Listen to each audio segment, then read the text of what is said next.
Hi అండి, అందరికీ good morning. నిన్నొచ్చేసి నేరేడు మొక్క ప్లస్ సీతాఫలం మొక్క 2 తీసుకెళ్ళటం జరిగింది నిన్న. హై స్కూల్ టంగుటూరు హై స్కూల్లో వేయటం జరిగిందన్నమాట. అయితే ఈరోజు జమ్ములపాలెం హై స్కూల్లో ఈ సీతాఫలం మొక్కలు అనేది తీసుకెళ్ళి నాటాలనుకుంటున్నాను అన్నమాట. కాబట్టి ఎందుకంటే చల్లదనము నీడ వస్తుంది, ప్లస్ పిల్లలకి కాయలు వస్తాయి రాబోయే తరానికి.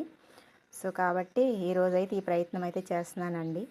మరి ఇలా మీరు కూడా మాకంటే ప్లేస్ లేదు కాబట్టి మొక్కలు వేయడానికి ఈ చెట్టు పెరిగే అంత ప్లేస్ లేదు కాబట్టి నేనైతే ఈ విధంగా చిన్న చిన్న మొక్కలు, అవి పడిమలిచిన మొక్కలండి ఇవి ఈ వీటిల్లో. ఆ మొక్కలు తీసుకెళ్ళి నేనైతే వేరే చోట నాటుతున్నాను. ఈ విధంగా మీకు ప్లేస్ ఉంటే మీరు కూడా మొక్కలు పెంచండి. ఎందుకంటే రాబోయే తరానికి మనం మొక్కలు పెంచాలి అనేది నేర్పించిన వాళ్ళం అవుతాము. ప్లస్ మరి మంచి వాతావరణాన్ని, ప్రకృతిని కాపాడుకున్న వాళ్ళం అవుతాము. నేనైతే చిన్న చిన్న ప్రయత్నం చేస్తున్నాను. ఓకే అండి, అందరికీ బాయ్.